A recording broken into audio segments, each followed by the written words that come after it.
na sala ngo pona wera po wera zo ba misane. Donc so ay minde ma vie jaloux, c'est-à-dire yemo zo finga wera. Quand on finga wera, conséquence les années 140 ele Clément. Non. Il faut Sankara pas ça, il est bon pour Sankara domestique à wera, yemo mi benga ngo domestique patron. Parce qu'on dans ça là pas wera so fini numéro fini. Ndeni faire au courant tant ba jazz ba finga wera. Wera ndaza au courant tant Sankara zo ba na faire. Est-ce que ce qui fait à l'obé le côté bon wera l'obé comme non wera l'obé le alors ce que vous condamnez wera point Sankara zo tirer faire pour ba te faire ba zo tirer wera. OK. Jazz aza communicateur à faire a bisi faire kota na vie jaloux. Sankara peta a ebi ke bolimbisa ngai bolimbisa wera to posa bino ke faire à grand chanteur. Jazz c'est normal. Jazz aza rena faire à la corbeau. Jazz Azarena, faire Azapor. Les agents de La Fontaine, hein? Okay. C'est une fable de La Fontaine. Jazz a besoin de fromage. Comment faire et permettre à Jazz à la visibilité. Il tire sur Fali, il se casse sur Ferré, et ça, je vais te dire sur la Jazz. Historiquement, nous devons être les premiers, parce que nous les sommes déjà, les premiers à pays africains où ils sont les soldats en France, aux Abyssaux.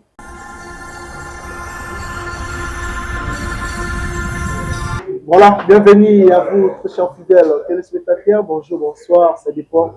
À l'heure à laquelle vous allez nous capter. Très ravi de savoir que vous êtes tellement nombreux à nous suivre ce moment sur Nouveau Média Télévision, votre chaîne d'actualité, chaîne à vous informer, puis chaîne à vous former, les téléspectateurs autour de la Narabis. Merci surtout pour la confiance et la fidélité au beau Salabis.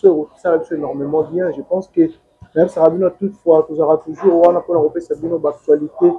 Alaïm. Je ne suis pas seul sur ce plateau, je reçois pour vous aujourd'hui Maître Steve Kambanga. Avec lui, on va essayer de parler de tout, sauf rien autour des actualités, et puis vous allez mieux placé pour répondre à la question la plus surtout. Mais tout au long de cette émission, restez branchés, scotché, n'hésitez pas à faire commentaire, à partager, à aimer. Vidéo merci à Joyce Mwanda qui est derrière la caméra. Pourquoi pas aussi de dire merci à Dada Oulungu, la Suisse, pour un moment social, Dada Oulungu, merci pour tout. Merci aussi à Drey Mabaya, un bon tonton. Il n'y a pas de comme toi, je dis et je confirme. Un grand merci aussi à Gianni Tambou, business, multiple business, Gianni Tambou. Merci à Rolanda Bisso, merci à tout Rolanda Bisso. Ma grande sœur chérie Clarisse Mouyembi, Yakulutu Nabiso Guilen Lantebe, merci à Bambota Rota Bisso Siko, Joyce Monda. Derrière la caméra, soit vous à la même morale, vraiment bien là. Je dis déjà bonjour à Maître Steve Kambanga. Bonjour Kérit Chimpi, bonjour Nabatutu Baolanda Bisso.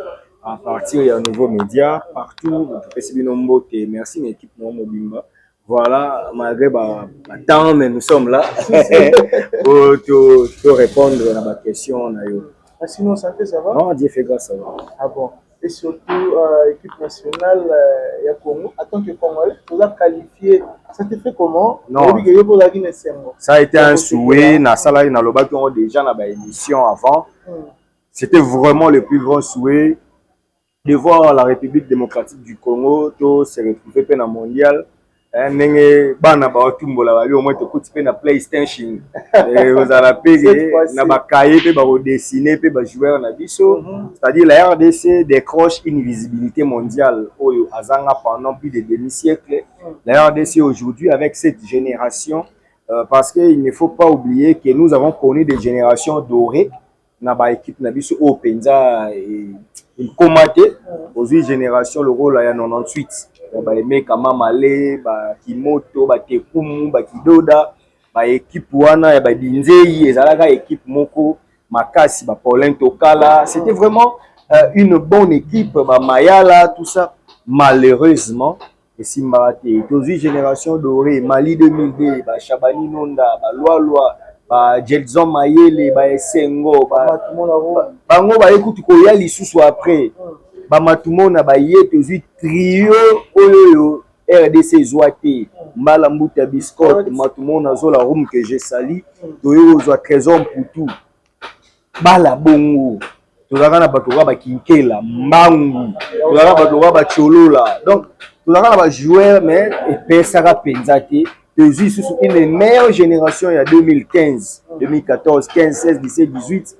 Nous avons des joueurs Ebele, le quoi Youssouf Moulumbu, nous avons des joueurs le quoi Bolassi, Jordan Botaka, nous avons des joueurs le quoi Kambu bien Kazalelo à mondial.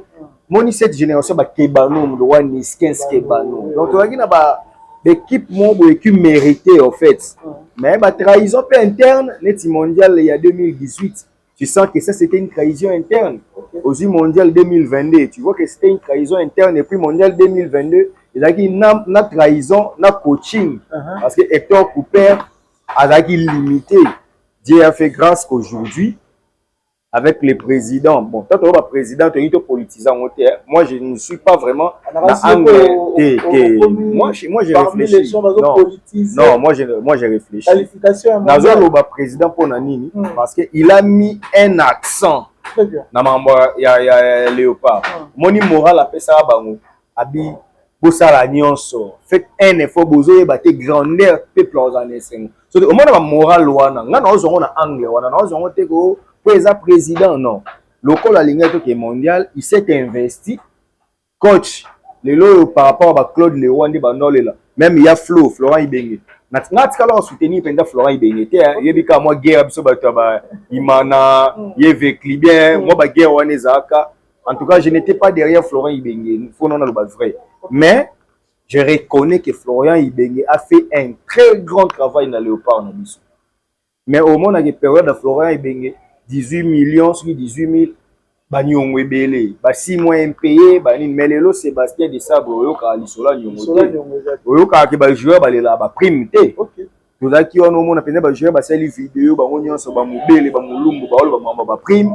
Lelo ils a reçu. C'est en ce sens que je félicite maintenant les dirigeants. Tali qui est ministre Didier Boudimbo, félicitations. Tali président de la République, félicitations. Les anciens ministres des Sports, pour une première fois, Sangani. Ancienne gloire, Sangani. N'a mon message à Roum, à soutenir petit naé. N'a mon message à anciens joueurs rebelles, Babola, si Bakebano, Batoko, Bazal sélectionné. Soutenir Banamaï Nabango. Ces soutiens valaient la peine. Aujourd'hui, Bissonion, ce que tu sois maître politique, artistes, Moutunion sont derrière les léopards et aujourd'hui, les léopards iront à la Coupe du Monde pour mettre en Portugal, pour mettre en Colombie, pour mettre en Ouzbékistan. Et là, on a CP pour la mission sur 4e mutation mondiale, Azati. Mais na Bomoto, que Portugal, a en faveur au Cristiano Ronaldo, Azawana, on a un billet, au tali billet. Billet les moins chers, c'est $587 pour participer pour nos côtes à match. Wow. Et beta na Houston na Portugal. Et beta na Texas na Houston. Au moment que ils rêvent tala siko batu ba futa mbongo sous billet à $2000 pour aller à Cristiano mais comme toi quand Cristiano Chancel Bemba. Au moins beneke bandeko wana mibale Twanzebe na Mbemba bana visibilité mondiale pour bazali bosso Cristiano.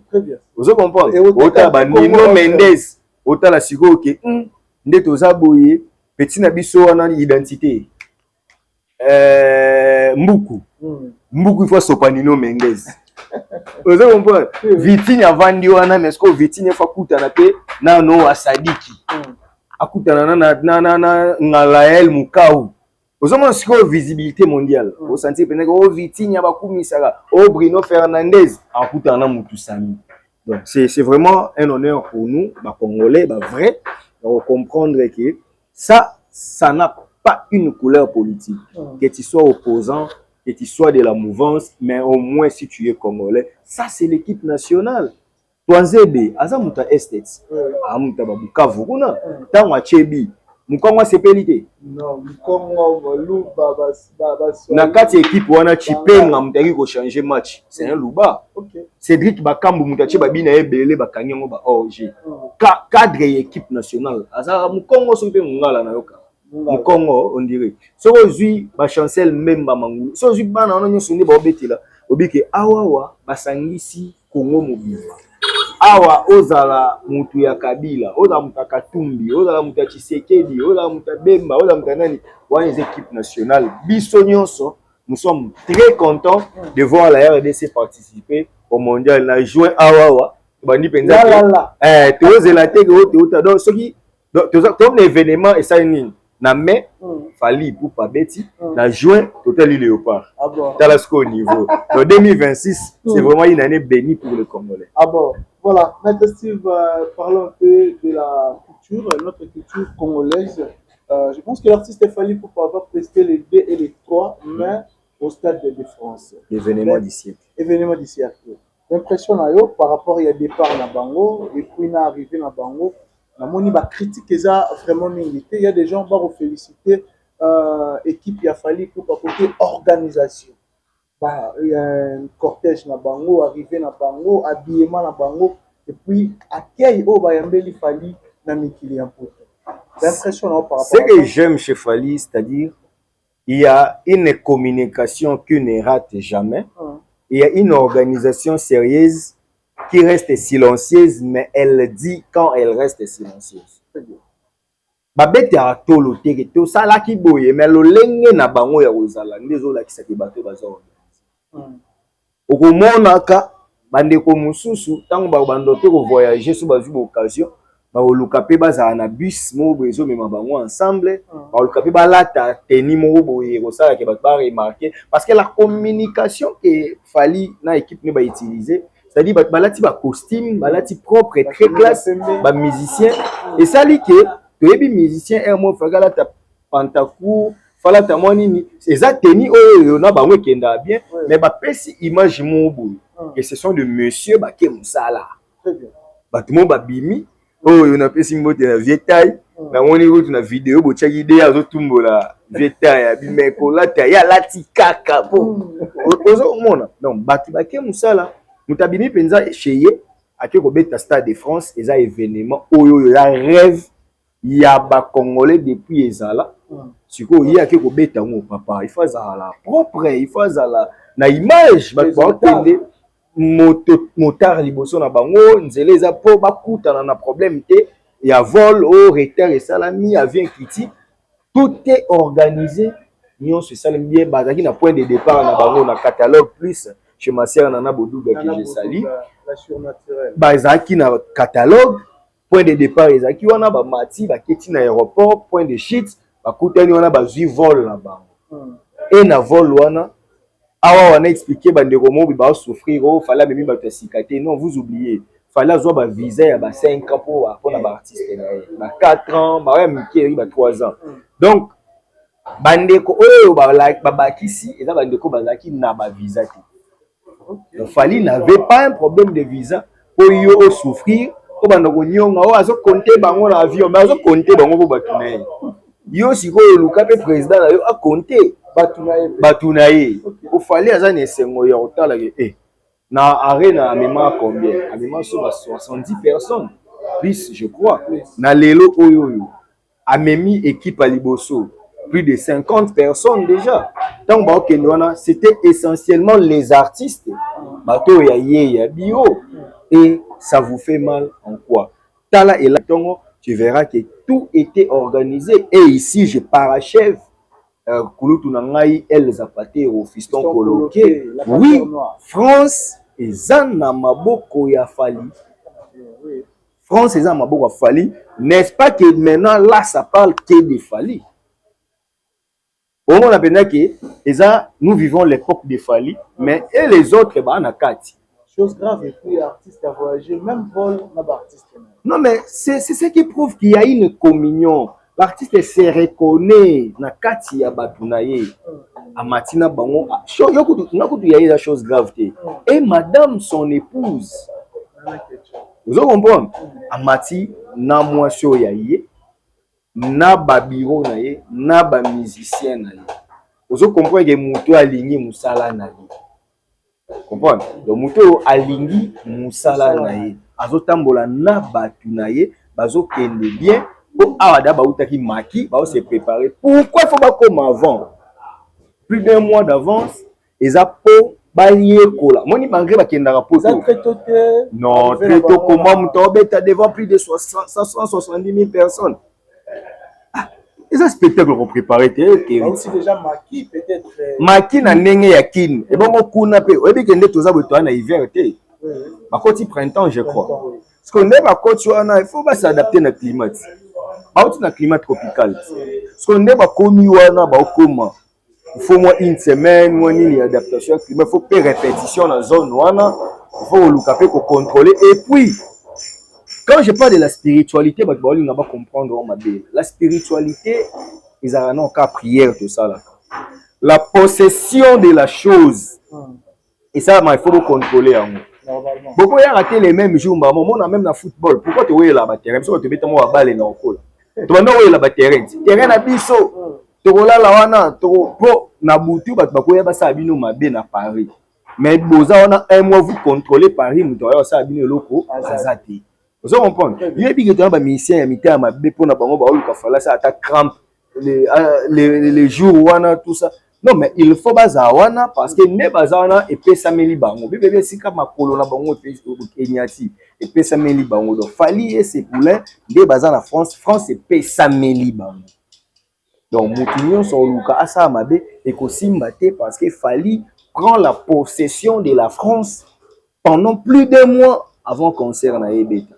Aujourd'hui, les gens seront d'accord avec moi et ça c'est une question d'organisation.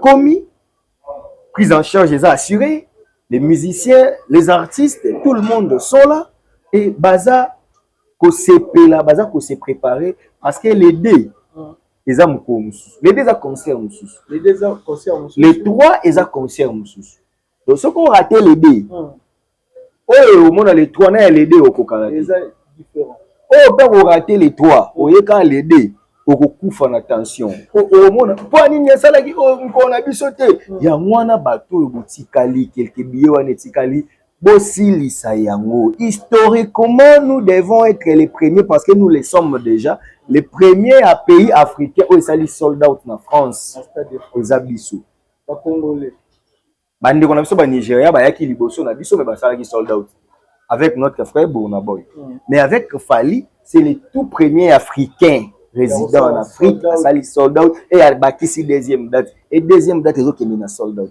Et on a ligne et carré les kaka moulay et ça a double sold out. Donc tout ça va défi tout ba siècle. Yebisanga Kerit to critiquer ba artiste congolais na ndenga mabeke. Tu vois qui congolais au Robert Stade de France actuellement à 20 ans de tout bando compter les lotis tu as 20 ans. On comprend la zake. OK. Moi, je vais régner les lots. Kobeta Stade de France, Bazaki. Là, c'est un domaine réservé à Fally. Donc, ces défis-là, et tu sais que les Africains peuvent avoir le capable de faire Fally dans le Stade de France. Les Ghanéens peuvent avoir le capable de faire ça. Les Camerounais, les Ivoiriens, na sepelaka koyoka, frère Nabiso, à Salfo. Koloba, oui, ça c'est un grand défi. Et la Moussipe Bisso. Andimi. Ça c'est un grand esprit. Au moins on a un grand prêtre le roi Koutou nanga lo kwa kanza. Bazo comprendre que moi na mai petit nanga oya memi biso penza na côté moko boyeke, c'est l'honneur de la culture congolaise. C'est l'honneur de la culture africaine et pourquoi le roi bongo eko za organiser. C'est tout à fait normal qu'ils allent organiser. Toyoka na ba interview musu na kala artiste mususu. Bayoka lisolo Stade de France, bayoka budget o esengaka. Pour organiser un zonga sim. Et comment masola va Parc des Princes au petit kalaka rêve. Mais ce qu'il fallait bêta Parc des Princes mais n'engé à Paris la Défense Arena. Au Parc des Princes à 40 000. Paris la Défense Arena 40 000. Est-ce qu'on a doublé? Et on a sauté à niveau. Donc plan sur le bino bomona qui impossible n'est pas Fally. Les longs de tous aboto côté avril, de tous ça nos émission tous ces émissions au le 2 avril. Donc un mois juste. Les 2 mai, Fally Ipupa au Stade de France. Un natif de Kinshasa, un natif de la RDC, Mouto Alia Kwanga. Na Thompson ya balabala. Ouais, Mouto asala pe litaka. Pourtant to kola to bando sa litaka, to bando sa mituka ba fil de fer, ba miadi. Ils sont to kola na kine. Ils ont réservé la kino basolo na beta.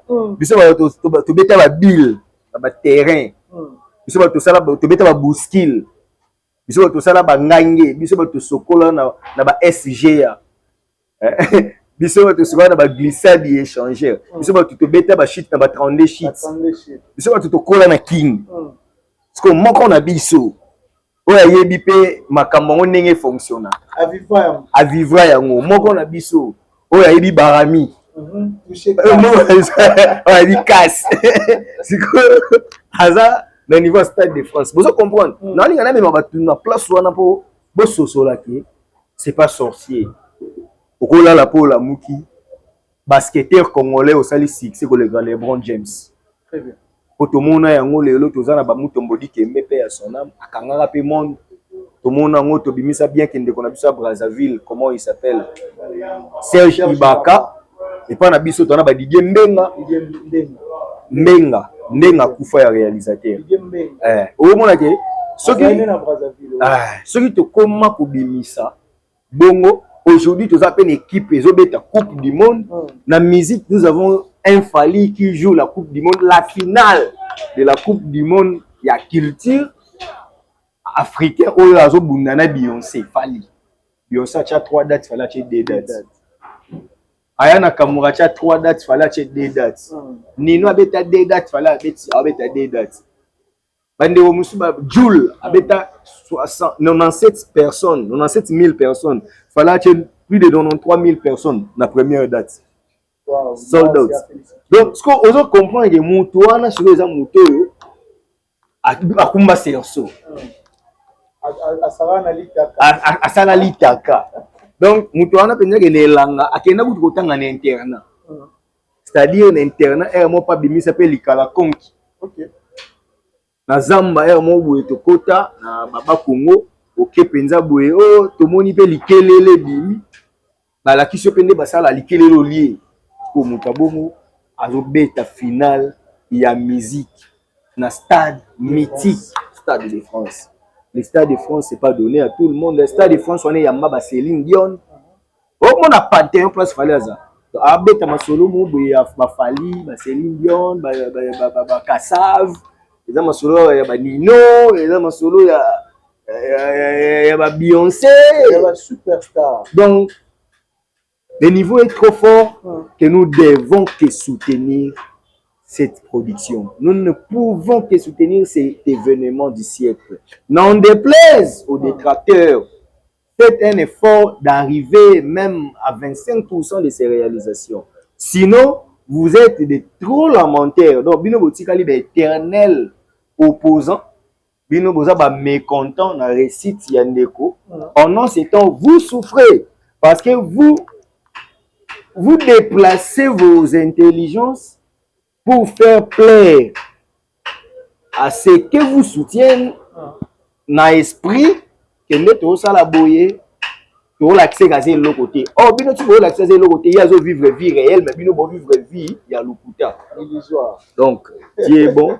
Aujourd'hui, tout le monde qui déteste Fally, c'est votre droit. Mais souffrez en silence. Ah bon. Donc, n'apportez pas les ridicules dans les médias. Très bien. Mais arrivé à Fally, il y a des détracteurs où il va contredire au monde entier. Lui, soi-disant artiste international, parce que les journalistes à TV5, France 24, Oyambaye, il y a des Saint-Denis, communauté juste congolaise. Na TF1, chaque 19h, il y a Fally. Pour événement. Ataka na Congo, tu as un canal plus. Et ça, membre de débat, batala. Na pesi mbote na Idor Bokwala. Certifié. Ya pembe. Idor a sanga mettre na taxi awa na biso na Skyrock na ko benda Fally donc niveau sport. Moni bande ko nde basawana ba kana poto ba sa ne fort yo tikala ko za l'intégrité. Bango ba na poto batala TF1. Moni ka nde biso ana kiri ba tebe balinga RTNC la il. Est-ce que c'est information na ile kana RTNC bot ba la ndé. Or, RTNC est réservé à une classe, ils ont institution, ils ont télé en Mboka. Donc, bango baba congolais, ce qu'on va français, bango mongo baby que l'information sur les cadres na TF est blaguité. Mais ce qu'on bande quoi na bazar na France, mais un esprit à Congo. bango bakota aka nouveau média Kerit Tchenini ayambi maître Steve eza mabete mais bo s'informer pe bo s'informer na mboka batu o bozo fanda parce que boyeba ke mboka wana eza ya bino te boluka boyeba ndenge makambo ezotambola kuna donc pona bango lokola journaliste ya TV5 ayaki te nde fala za national mais ba ya maiki ye kala juste après wana fala lekaki na TV5 est-ce que bango ya suba loba kala juste après wana na moni sport ya moi moi wana je crois ya radio mon pe kala lisusu ya France wana ya RFI la fille wana zo annoncer fala la ti Balenciaga wana eza journaliste ya Saint-Denis non mais qu'est-ce que les gens disent pour comprendre que bazo comprendre mambo loba te tu sais le problème dans l'éloquence c'est que l'éloquence est là de bien dire quand il y en a trois parties il y a docker et délectar et comoere. Donc quand tu parles tu dois nécessairement être sûr de ce que tu dis que c'est convaincant et puis tu dois savoir persuader le public parce que moto yé moko yebi ke mamna loba oyo aza convaincu te donc aloba ngoka kapo ba chaika mais la conviction est aux alatés. L'oratoire est réservé aux experts. Botika communication na bakolo nango. Soki bino bo kanisa ke le faire au caméra ba tio vidéo lobby yango ne sala yo communicant détrompez-vous. La communication est une science. Au-delà que la communication soit l'art, c'est une science. Yango mona université na biso oyo ya alma mater na biso bengango Université des sciences de l'information et de la communication, anciennement appelé IFASIC. Institut facultaire des sciences de l'information et de la communication. Monter à ça le journalisme et la gradué à ça la SIC. Sciences de l'information et de la communication. La licence n'est pas panzana. OK CE, OK CM, OK JP, OK JPI, OK multimédia. Au Kabouani. Mais la base, nous devons ça la science. Donc la communication est une science. Botike là-bas, kolokok, baloba. Bino bolinga bosala ngoka kapo musique ekenda bongo. Non. La communication, il fait ça na ba kolo na ngodo. Vous voyez que Fally Ipupa akojara même na bande ko musu bakenda ba ifasik. Tu verras quelqu'un licencié na JPI, to na CEO, na ifasik. Mais pour akumisa mutu mobo oya linga forcément mutana comme adversaire a Fally alors ya débiter ba principe communicationnel ou existant. Il leur avait dit que ceux qui ba journaliste de France 24 ba ya Fally na aéroport et le moli international mais après un jour bomoni Fally on a TV5 au moins que besoin se réduire en ignorant na idée na bino que to sala mal na Fally. Or, Fally a vivre une vie réelle. Fally a été à Stade de France, il y a solo, Azo Zambongo, il y a solo, Azo Mami Tuka, il y a solo, Bino Bokego Luka, na Chab, Nini, Bobi Misa, voiture, il y a Lukuta. Au moins, Bino Bokego vivre, na ba illusion. Or, les grands artistes sont ceux qui imposent à l'humanité leur illusion particulière. Fally impose son illusion. Mais vous vivez dans l'illusion. Des choses différentes. Oui, fallait imposer ma rêve naïe, à réaliser. On se bino bo bata mana ba rêve ana, bozo vivre ce qu'on a rêve. Dans réalité, a Fally rêve na bino. Il y a rêvé à matérialiser. Tant à matérialiser, nous ce qu'on dit qu'on rêve au matérialiser, mamni botiga na rêve. C'est ça rêve. Donc Fally c'est un grand artiste, comme disait Guy de Maupassant.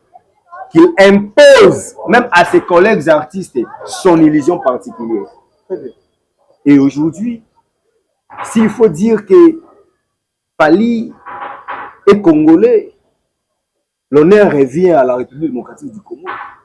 Fally, na minute où Fally comment le roi vient na biso oaze kwa lobaka bino nde bobongisi maputa to maputa nde bongisi bino. Donc ce que tu le Fally mutazo façonner Congo to Congo mutu façonner Fally.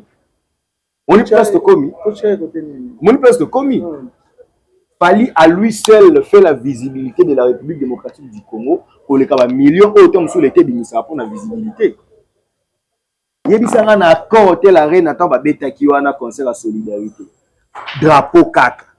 Ko ba bayi ke Fally o ba mona ba kanisa za américain, ba kanisa za anti azarane congolais. Tu sais combien ça vend la République?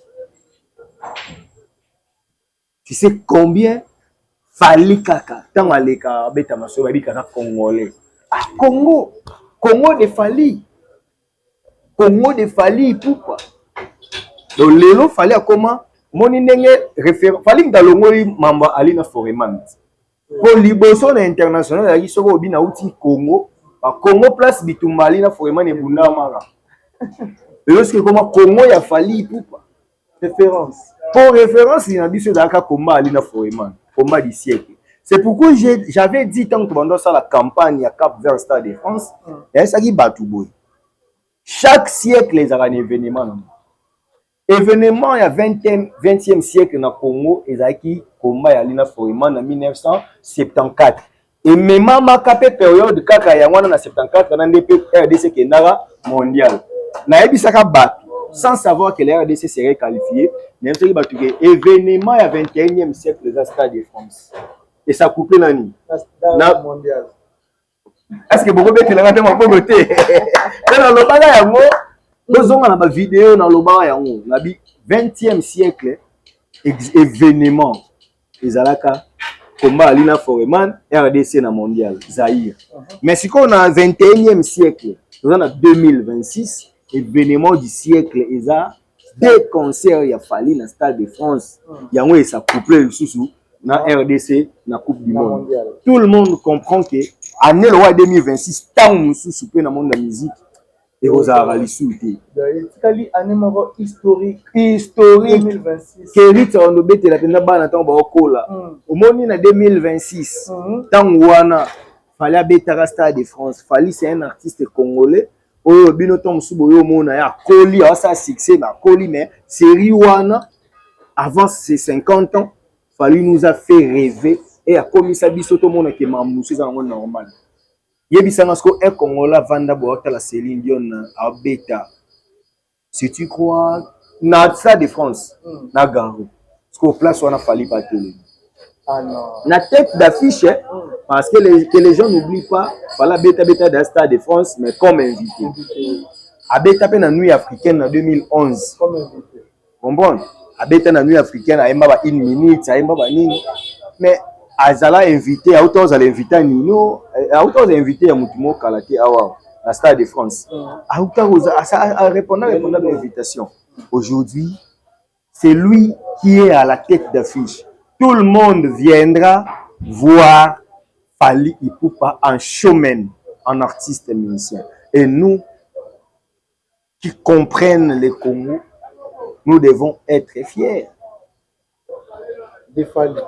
Nous comprenons le Congo parce que le Congo est un pays qui a des ressources naturelles. Notre pays regorge l'essentiel des minéraux du monde. Mais il faut aussi ajouter que notre pays détient les records de l'artiste le plus influent en termes scéniques, en termes mélodiques. Papa, fallait influence na mélodie, fallait influence na texte, fallait influence na ba événement, na ba prestation. Artiste complet le roi est. Moutéolo ba 99 dossiers na traité sans succès.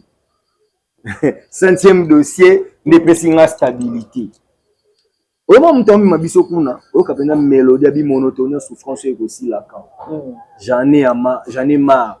Donc, ce sont des choses où jadis, les musiciens, les Maï, Mafuta, Saliboye, Linzanzaboye. Parce que comment penser au Vandi Boye, tu es scientifique. Au Vandi Boye, il faut que tu pro art ya poète. Nous défendre les Cicéron défendre Archias. Ah non. Nous défendre les Cicéron défendre Milan. Parce que Cicéron de toute sa vie a perdu à possession. Pro Milan. Dans 56 avant Jésus-Christ. Toute sa vie. Il y a un peu même exil. Tant que exil, à ça 900 lettres. 900 lettres. À Rome. On comprend? Et ça parmi les déboires, il y a Cicéron.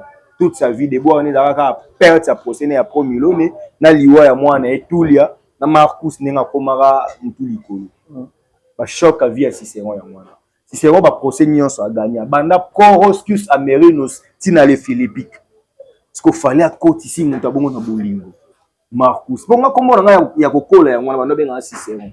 Parce que quand je faisais le latin, j'étais tellement, pour exemple, j'étais tellement intelligent dans la classe de on a bien un Cicéron. Parce que moi, je donnais cours à latin dans la classe de on a un R supplémentaire. On a mon élève. Pour apprendre la quatrième, tu as expliqué morphologie. Les 9 collines, il y a Rome.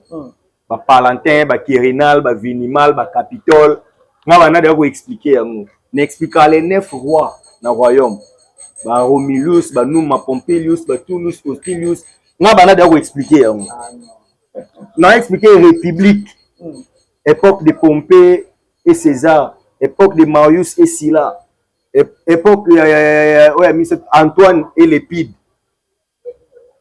On a déjà expliqué. Je maîtrisais tellement les latins. Ce qu'on a, ce qu'il fallait, zone ça va terre. Fallait ça, genre, donc, ceux qui écrivaient, Alinagazala, Moutoua Komamini, poème, prose. Pour à côté, on a monté, mais stoïcien, en fait. Donc, il y a des gens, le roi Sénèque. Nous n'étudions pas pour l'école, mais pour la vie. Fallait ça, genre, on a stoïcien. Fallait écrire, il y a un stoïcisme. Fallait que capitaine Zemboni qui penait épicurisme na kati obi oh les crest. So biso to te maman ya kokoma, te lui no oyo akeboye. So que tout le monde était latiniste, était juriste. Ne biso to yebi ba maman ba tu musu ba ngaba saka na fali. Ah bon. Au-delà de la mélodie, parce que la mélodie déjà yebi ke mta egala fali na Congo azate. La mélodie na Congo apa nani? La lobby boy, mélodie. Olamine mon cinéma. Oui. Congolais on se risque quand même. Hier même na bandela on a tapé de oui. Congolais on se risque on a fallu. T'as vu comment? Non, Fali. Non. Amnesty. Ah bon. Mouta signé Afropop. La culture congolaise. Papa, musique à battre ba détail. Ngana wali ngana vient na jangu bala comprendre que troisième nzembo yé na musique congolaise. Au vieux Jean Loba Congo mon baba mbara de nzembo. Abi Congo mobimba ba mbara de nzembo. Mais sur le troisième nzembo ya mwana. Cinéma. Pour aneza Congo te. Qui pena libanda. Eh. Sur risque à bongo bino boano ki di ba et 1 million na autre temps le. Tant que score au benda ba disque d'or. Quand on sa bokanison te sala bino bolala na midi tango onyo kwa na musala bino bozolala mais bolinga bosa fête si le roi l'artiste et musicien la muka travailler ah bon musala ndé pesa que c'est moi la vie double album à même moment est-ce que vous avez facile pour l'artiste abimisa déjà abimisa déjà non double des styles différents ouais bon des styles différents pour voyez bah que voilà, bien ça déjà double album. Bon, Lelo, des styles différents, avantages dans les années. Tant que voilà, betara tokos un, na bombiga master wana pas appelé journaliste. Au téléman na ina VV Center. Aïe sanga mutuna yo a perdre influence à rumba, na katia wa, a commis rappeur. Awa walibanda wa na katia wa mutu susa oliaye. C'est lui qui fait les lois isolés changent. Autant que toko c'est ya papa baimba ba champ, baimba ba jeudi soir, baimba ba boulet, baimba ba belle fille, baimba ba sexy dance, Justine dance, Justine dance, sexy dance dans l'arsenal. Justine dance. Elena, Sko baimba bongo bakanisa ke rumbe kei maintenant on contrôle ya umona nzembo ni ebunda na fly nzembo ni ebunda na kana sika oyoka sans amour oyoka mushigo omba ba texte oyoka la guerre oui oyoka bombe oui oyoka 207 oui chauffeur à 207 coups na yebité à ça la réforme a commis ça à destination et bon yo comme c'est ça on a yebi bien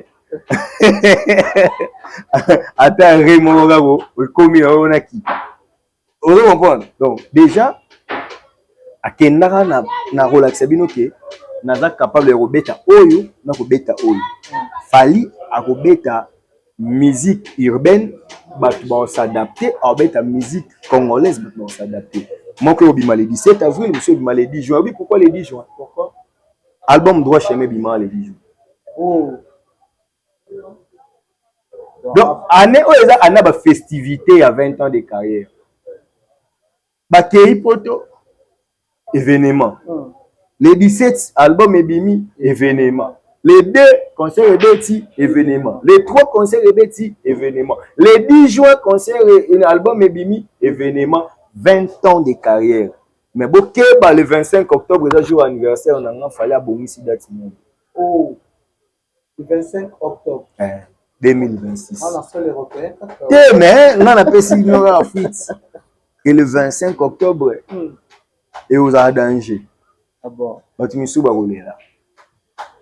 Maître Steve Kambanga, il y a plusieurs d'autres artistes au plus bâti date on a sur l'Européen. Bonne chance. Là aussi va prester le 4 avril. Comment vous trouvez l'évolution côté vente? Il y a billetterie na e. Terrain son abi mamba vente batne ba kanisa na fingier na billet. Non, c'est blanc batne so ba mona ke ba billet ils ont souffrir. Mais la moni ba ke ba catégorie bientôt sold out en cours pour la fête. Yo moko za mutu ya internet. Soko koti na site et puis oza patron, oza na chaîne, oza na ba carte bancaire, oza na Gmail, oza na ni. Kota na site vérifier au comprendre que et puis na sepela ki na live mona mona ki batindele na mutu mo lobi pourquoi fallait kanda la transparent. Ali fallait ay pende mona na bon ki ay tika li 20 billets. Ah bon ali pourquoi fallait avoir risque wana. Pour ça ya on a dit que fallait vivre à vie, à rêver, à réaliser. Parce que réalisation na ebino ce que besoin rêvant. Pour fallait mona ke oh non ça mama nga pona ngai. Mais tala pona ndeko na biso fait rigola. Au moment que kalaté ba billet poussana qui est ça le espace ko misu munene alors que tant bat bando ba que place César réduit ba misu ba finga gi ba. Mais en fait je m'attarde pas là. Parce que nanga kende to cette émission toi jeudi. Ba tika na jour moko ti siko ba musicien na na poto ba comité. Ça c'est une inquiétude en fait. Na moni leki nanga mo pe wana lobela eh azu courage o lobana na Kinshasa. Bossé Kangate. À la Kinshasa, tu retiens la concert, telle place, ensemble. Tandis que, bah, Betagi c'était que Barozala, na Europe, et puis déjà, bah, Kosagi qui va voyager. Parmi, bah, Tangagi et puis bah, Tangagi.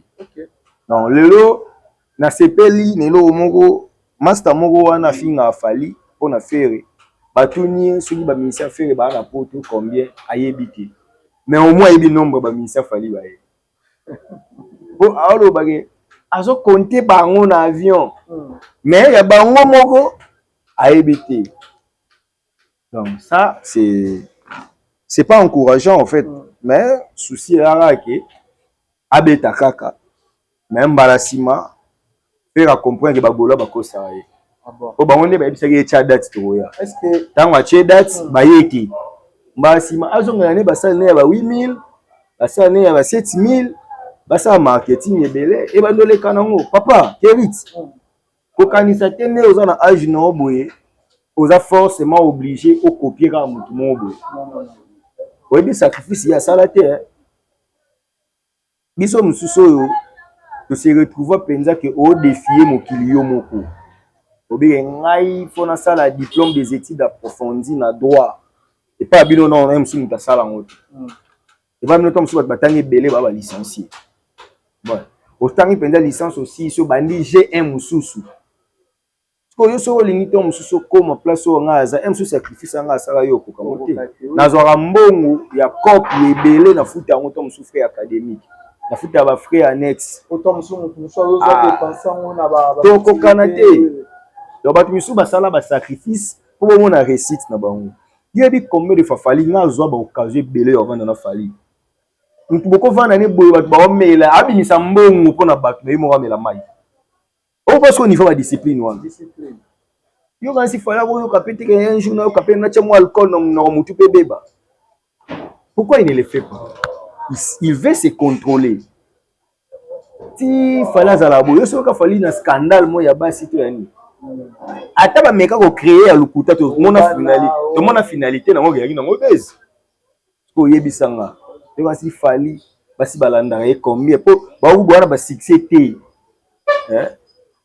au sali ku re mo émission ya 2000 vies ba chéri balandi c'est quoi moto a 120 millions de vues deux fois na YouTube Dana ba streaming ya ba niveau million mais Moutabongo reste discipliné 20 ans de carrière zéro scandale à succès merci 20 ans de carrière à succès fallait dans le roi Cristiano Ronaldo monde Cristiano Bima en 2003 ti akitati de fallu dans les 2006 ti lelo azokoba akitarate arata album te arata concert te nyonso sala la réussissa kaka les a fruit à discipline donc ba musicien so boni bosa mambo kwa fali déjà et aussi matepo lolenge na bino déjà boko ka discipline wana qu'est-ce qui manque à faire c'est pas Gaulois ou lui-même artiste pour la impréparation Ferrego là pouvait faire mieux ce qui ça mambo pour na yena ba fan na ye mais le fait que ça la mambo là qui s'abatué aza concurrent ya fali nde bon parce que ce que ça mambo sans calcul à préparer au monde ta corps arena wana elinga na mweza la grave ndenge komeli ba mukombo so bomuti po arena komeli ba mukombo so arena komeli faire mukombo papa oh soki bazwaki temps ya ko préparer campagne ke to ko beta wana basali mobilisation et puis ba golongo ba ya ko finga kate ba ya ko soutenir artiste ya différence ba ngona ba warrior ya wana au moins ba warrior à Belgique ne basala ki activité au moins ba warrior na yo ba warrior bazo sangana so ba warrior ba décider ne ka na lo ba bout ke ba biye wana etikali wana esila au moins na jour mo esila donc c'est surtout que tu as na début à mois donc ba salaire est quota donc des besoins on a déjà ba mbongo leki aussi si ba biye mais ce qu'au moins na Gaulois il préfère venir insulter Fali à 8 ans et belé au finga Fali mais faire souffrir mais monter au finga Stade de France déjà la sold out deuxième Stade de France déjà ils ont 80 000 places yebisanga yi faire Hollanda bango asa vie na ye c'est senga beta na Élysée Montmartre à beta ah non Élysée Montmartre actuellement c'est fait pour faire nandel Élysée Montmartre c'est à 800 et quelques places je ne comprends pas mais on a un problème à sold out tu sais réalisé déjà par ING par Adidas Arena des jours Élysée Montmartre c'est fait na PC conseil ce que senga beta Élysée Montmartre à beta ce que senga beta Olympia à beti pour l'essentiel à Robeta ah bon mais actuellement maître Steve qu'est-ce qui se passe entre Ferré et Ranson oui que na CV na ende baloba faire là faire en Olympia té à beta Olympia mais na carnet Olympia combat Ferré à beta ngwa tu vas beta Olympia té Ferré Gola ala annoncé triple Olympia na fin 2011 Toto Anderson ba verifia na Olympia combat Ferré arrêté na liste ba beta non abeta Zenith abeta Zenith oyo kunzaodo asa abimara wana ya siki kokoti abeta Zenith abeta Olympia te akozonga ke beta na Olympia comme ça et ça est bien na beta Olympia Zenith na yo beta na accord déjà ezo zanga ye mamebeli bon donc vieux moi loba riche akoko ça pauvre role kanango mais pauvre pour ça riche mambo belé ozanga yo ba empreinte ba cara danger ba montre donc pourquoi ça va te causer fallait un problème fallait que ça na mukili na nga mutu bo et role kanango ba mona fallait que ça na Gibson ele on bon yebisa penza to vandi bo soleil yebisa ke penza na Angleterre si bonga ndi fali bilo belé zanga ba ta fala la ta ba Rolex ba fala ba nzimbo ba migrant de rêve ozo bon au sali voyage lokolo ya Magella oyo koma eloko lingo ke kosala na voyage esili. Est-ce que faut que les kozwa mbongo, faut que kozwa nyongo o mbongo transport eleki nebele. Obeta mai okoma boye concert eleki. Oui ça. Mais qu'est-ce qui se passe actuellement entre Weranson et Ferregola, ou même la Moni, la communicateur, il y a Ferregola, même Jazz Kavulu, Soué na bango, demande na bango, l'artiste Ferregola entraîne na hôtel Accor Arena, et ça na nzembo ya vie jaloux. Jazz c'est normal. Jazz Arena Ferrara Corbeau. Jazz Arena Ferrara Corbeau. Les agents de La Fontaine, hein? Okay. C'est une fable de La Fontaine. Jazz a besoin de fromage. Combo à ferrer et permettra à Jazz à la visibilité. Il tire sur Fali, il se casse sur ferrer et ça qui va te mettre à l'isola Jazz. Donc cela a vu fromage dans mon aura ferrer. Joue Jazz à comme na place bacha à ferrer à le sous ferrer. Tu comprends? La différence dans ma biso d'arani, biso tu as qu'à soutenir, mais tu as ma musus to kenda osala. Parce que bango yage il faut pas zawana. Faut combler ça là. Il faut na za mutu mo na buda fali. Faut na za mutu mo na sepelisa affaire. C'est tout à fait normal. Ils ont souhaité na efera imanzemba vie jaloux. Ils ont dit mon aide. Yemo parle ba on a émission mon OK. Oui, aye ba nzemba na sala ngo pona wera po wera zo ba mission. Donc so aye minzemba vie jaloux, c'est-à-dire yemo zo finga wera. Quand on finga wera, conséquence les années 140 les Clément. Non. Il faut s'encarrer pas à l'égal. Bon, pour s'encarrer domestique à Ouera. Et moi, je suis un domestique patron. Parce qu'on a ça, il n'y a pas Ouera, sauf fini. Peut-être que on va réagir bon par rapport au comportement de Sankara actuellement vers Ferregola. Sankara Sen. Avec le concert, il y a Ferreté. Et puis, à traiter Ferreté envers Ouera. Est-ce que Sankara a répondu? Sankara ne porte pas la Ouera. Garçon, moi, la communicateur a fait le bagage. Nous autres, on a eu mal au faire. Alors, Gauloise, alors que le sous-concert à musicien, mon côté. Ce qui fait Ratindi, mot d'ordre était. Conséquence, tu peux faire été. Parce que tant qu'il y a le bâtiment, Sankara, na Ouera, Bayaka, na festival ya feri bapola mbulu nde bapola mvula wana tango mutu na bango lobi bongo bopeki c'était qui ne dit mot consent n'est-ce pas tango communicateur na yo otomona ga na yo asa selfie alobi boye bo contredire ki ezali consentement non donc bo baki ke bo ke concert mutu ba on peut en retour babi ya bino pe ba oya te ce qu'on mabeza c'est ce qu'on appelle en journalisme du berger à la bergère. J'ai répondu justement au bino bolobaki. Bino bayi bokoya ya mukute. Boya bino toyande. Bokete tokoyate. Po bolobaki bokoyate. Est-ce que yango pété muteza cause ya offrir à subir actuellement? Soki ezalaki bongo alingaki aluka solution mpona moto alobaki et puis soki ayebaki conséquence ya eloko motu na alobaki faki baarrete yango bien avant. Est-ce que faire aza au courant même ya oyo ezolobama ya barebagissement ya baja so aza au courant te seke wera pas au courant te ndeni fera oza au courant te ntango bajazz baofinga wera nde azala au courant ntango Sankara azolobana fere est ce que soki fere alobi eloko te bo wera alobi likambo. Non, alors, ce que vous condamnez, et les habitants de communicateurs, Sankara zo tiré ferré pour battre ferré bazo tiré oui. Jazz aza communicateur à faire, et si faire à côté na vie jaloux. Sankara peta a ebi ke boli misanga i boli misawera to posa bino ke faire à grand chanteur. Ce sont des bonnes guerres ya communication, ba potana. Ba kosa biso ke faire à grand chanteur. Est-ce que paysan solo? Des Sankara, wa photo na Sankara. Non, mais bien non. Si vous posez la mission, bien Sankara. Bien Sankara, na photo na rapis mamba ba littérature, mamba ba droit. Maître Steve Kamba.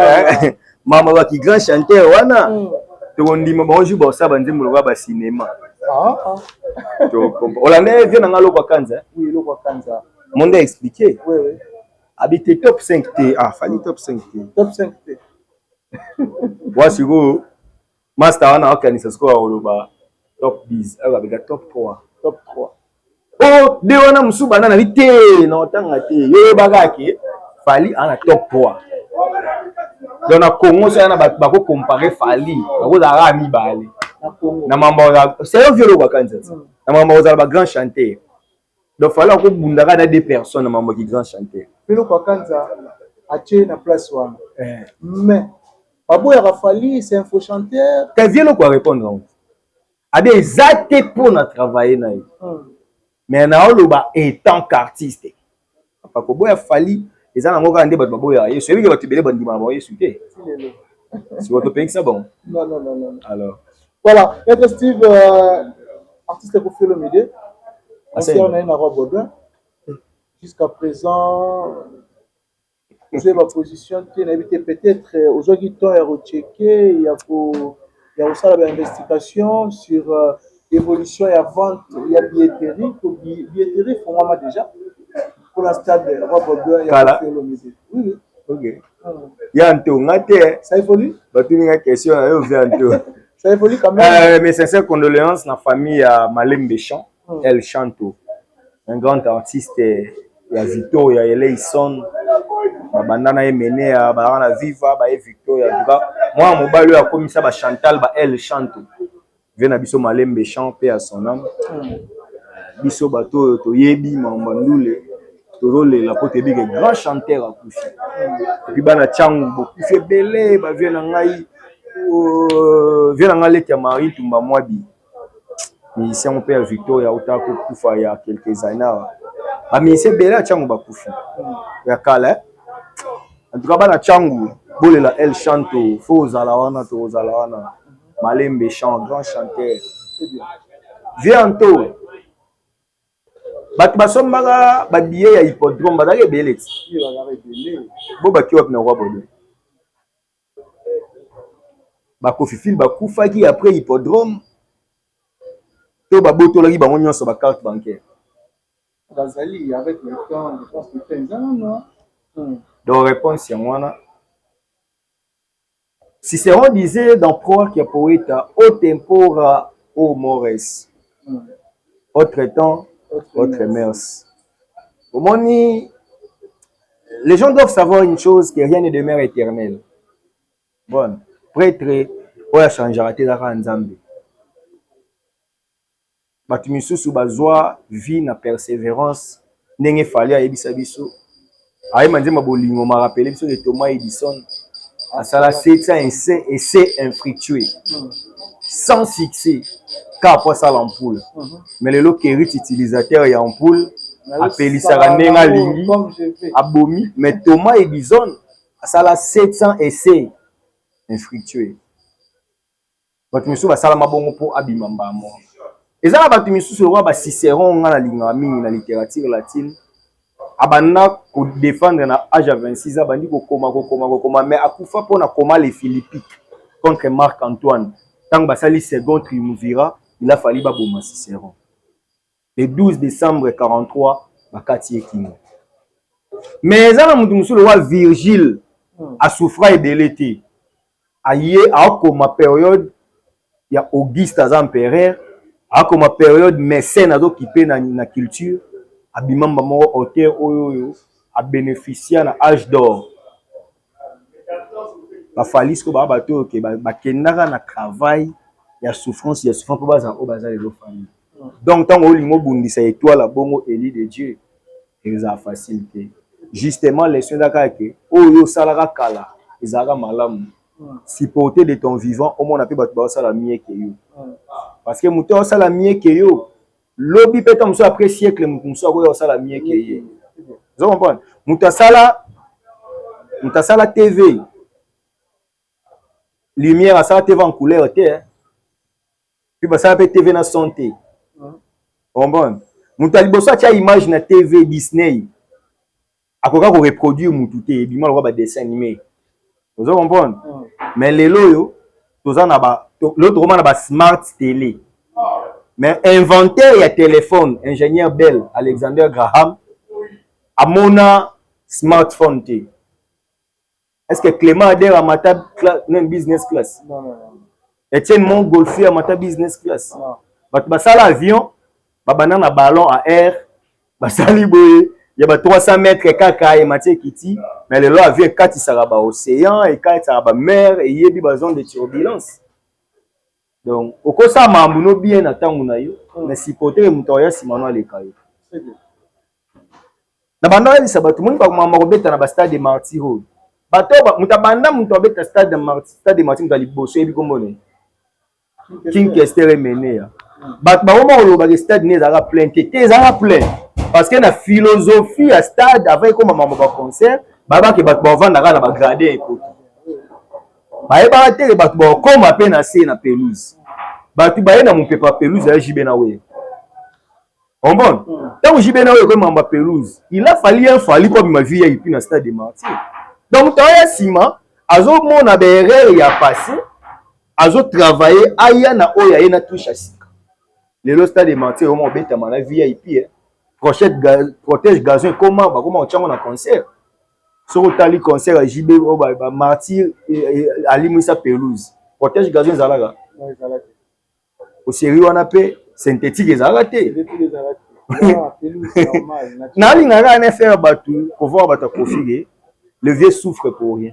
Kofi Olomide. Moni lo kwa kanza lobi. Na koli na yaya na omi na ngai croix rouge. Na oluka kimia na baleki nyonso. Très bien.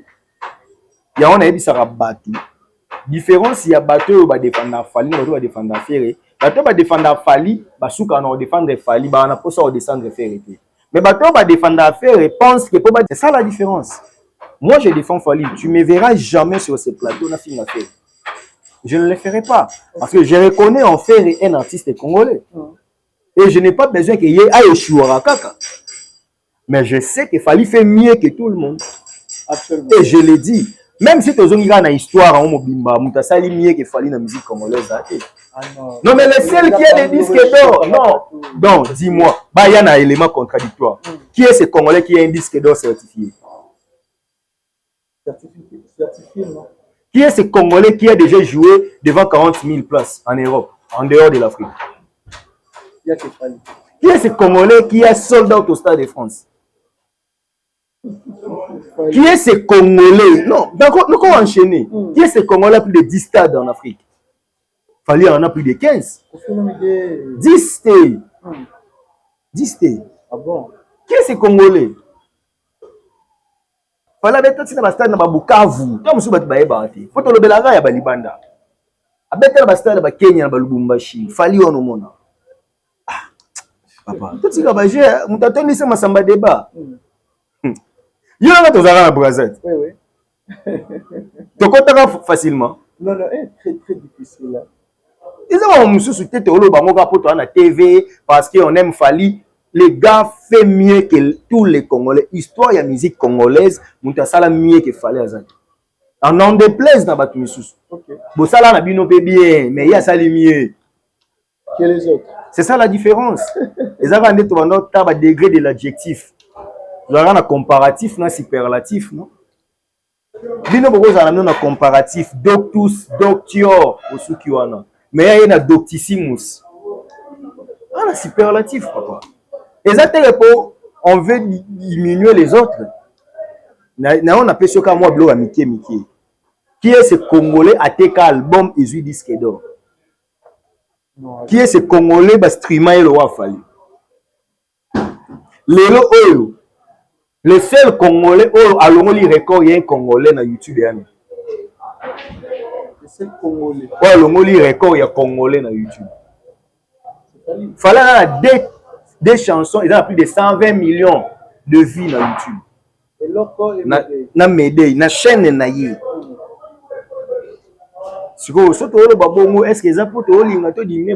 On peut faire comparaison. Featuring, il y a Fali et Diamond, Innocent et Diamond, Kofi et Diamond. De Kofi et Diamond, il y a plus de vues que de Fali et Diamond. Ok. Zémo d'ailleurs. Et Diamond. Alors. Kofi et la bisous qu'on dit à 100 millions. Non, exactement. Bino boke olinga bo bima ba peut-être na featuring na chaîne à mutu mususu. Fallait le bamamounaye. Il y a un moment où il fallait vivre, à rêver, à réaliser. Bah, on se dit qu'on vivre, bah, on rêver ce qu'on réalisation a fallu. Ok. Il fallait avoir la chaîne YouTube, mais comment on fallait, pourquoi? Chaîne où on a 120 millions de vies. Mais bien, on a une comparaison de la chaîne à Diamond. Et puis, chanson, 120 millions de vies. Est-ce que il fallait même dans la son, il y a 10 millions de vies? Il y a audio. Le centième dossier, on a 3 millions de vies. Il fallait avoir audio quand il s'est clipté. Ils ont plus de millions de vies. Ils ont des hommes bamona oui cause on a fallu ezolongo la biso soni je mususu na Hollanda na Canal Plus Pop ba beta masola ba pays africain où ils ont influent na musique ba tie biso musika to biso ba 4e 5e na moni ba commentaire ba congolais na perso na côté na page na bango na moni sur émission ba commenter pendant notre on en direct mais na notre on na TV na côté ce qu'on a la réaction ba congolais na ba congolais ba aussi na moni ce qu'on ba répondre bango ba bibio na RD ça pas fali boy sunana. C'est-à-dire, ce temps en Afrique du Sud, on a battu Bébélé. En Afrique du Sud, on a Mukombozi, il y a Yvonne Chaka Chaka, on a Nzembo Brenda, on a Nzembo Bébélé, ils ont des chansons planétaires. Ce qui est roi, na Côte d'Ivoire, on a Gaou. Des chansons planétaires. Mais ce qu'on dit, on a Congo, à part Rosana Fali. Comprends? Non, on a une faute. On comprend que même en termes de succès, ce qui va falloir, il y a 3 dans le Congo, tous excessivement premiers en Afrique. Mais le roi dans le Congo, mobimba, tout ça, il a fallu. Il y a des Congo dans le top 10. Vous comprenez? Très bien. Pour ça, aussi, na Ghana, il y a des chansons planétaires. Vous comprenez? Côte d'Ivoire, na Tangelio, premier Gaou, na Nigeria. Bango au Nigeria pays anglophone ba ina facilité ça va fitting na ba Ricky Ross na banane mais ce qu'on fallait outil dans pays francophone na comité na niveau ça va fitting na ba Robert Kelly ba R Kelly au bino bodimina na Congo papa ah non muto ça boyer ce que biso photo ka ba tu soni poto yo loba ke fallait ça mieux non on n'a pas besoin de vous diminuer on a juste besoin de vous rappeler qu'il y a une vérité et ça il fallait faire mieux que tous les autres Congolais ce n'est pas dans le sens il y a Woloba qui bino boza mabe boza bien mais il y a aussi la mieux. Voilà. Merci à toi maître Steve. Je pense que nous sommes aussi arrivés pratiquement à la fin de notre entretien d'aujourd'hui. Juste une mot de la fin, les présentations, la bateau et tout va disposer qui tombe pour nous maître Steve. Ce message je veux que ce soit en français. Tous ceux qui soutiennent un Fali, vous soyez warrior ou pas, mais vous aimez la bonne musique parce que tous qui aiment la bonne musique sont appelés warriors. Si vous aimez la bonne musique, vous êtes warriors. Vous qui restez, procurez-vous des billets pour le 3 mai au Stade de France. Jour J-30. À très bientôt. Ce sera le vènement du siècle de la culture africaine.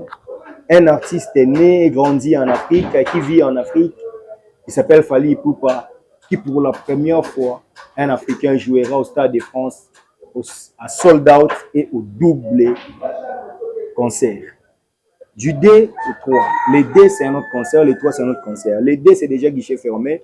Procurez-vous des billets qui restent pour les 3. Nous vous invitons. Vous êtes entiers.